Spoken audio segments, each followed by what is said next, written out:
নমস্কার বন্ধুরা, কেমন আছেন সবাই? আশা করি সবাই ভালো আছেন। তো দেখুন, আজ আমি হানি চিকেন রান্না করব। সেজন্য খানিকটা সাদা তেল দিয়ে দিলাম। আর বাটার ছিল না, শেষ হয়ে গেছে, সেজন্য আমি ঘি দিয়েছি। বাটার দিয়ে রান্না করলে এটা আরও বেশি সুস্বাদু হবে।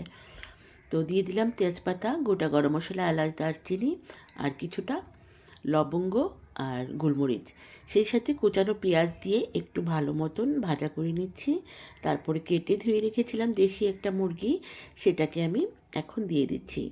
আর এটাতে আজ আমি একেবারে কালারবিহীন সাদা মাংসটাই রান্না করব। খেতে ভীষণ মজার। আর হানি চিকেন বলে কথা, এটাতে একটু মিষ্টতা তো থাকবেই। তো আর সেই সাথে যাচ্ছে এখন এই সমস্ত মশলাগুলো: আদার পেস্ট, রসুনের পেস্ট, তারপরে দেব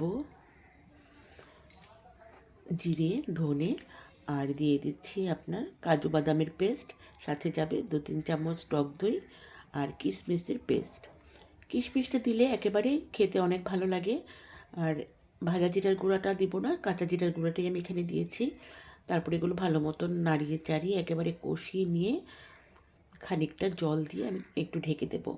একদমই লো আঁচে রান্না করতে হবে এটা। একদম অল্প অল্প আঁচে মিষ্টি মিষ্টি একটা তরকারি হবে। খেতে ভীষণ মজার, বাচ্চাদের জন্য তো খুবই ভালো, আর এটা হেলদি খাবার।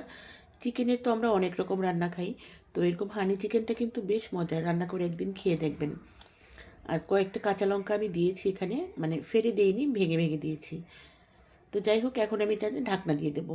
ঢাকনা দিয়ে 5-7 মিনিট পরে এটাকে আমি উঠিয়ে নেব। একেবারে কষা কষা যখন হয়ে যাবে তখন এই ঢাকনাটাকে আমি উঠিয়ে দেবো। আর কিন্তু বেশি জল আমি দেবো না, অল্প আছে, এটা সুসিদ্ধ হয়ে যাবে। সাথে দিয়ে দিব আমি এখানে 2 চামচ হানি, মানে ডাবর হানি যেটা, সেটা। আর আমি কিন্তু কষানেও 1 চামচ দিয়েছিলাম, মোট 2 চামচ। এখন 1 চামচ আর কষানোর সময় 1 চামচ, সেটা হয়তো স্কিপ হয়ে গিয়েছে আমার। তো দেখুন ফাইনাল লুকটা, খেতে ভীষণ মজার। ভাত, রুটি, পোলাও সব কিছুর সাথে যায় একেবারে। ছোটো বাচ্চারাও খেতে পারে, ঝাল কম, দারুণ স্বাদের একটা রেসিপি এটা। আপনারা অবশ্যই বানিয়ে খাবেন। ভালো লাগলে অবশ্যই আমার পাশে থাকবেন, লাইক, কমেন্ট, শেয়ার দিয়ে। সবাইকে ধন্যবাদ জানাচ্ছি। নমস্কার।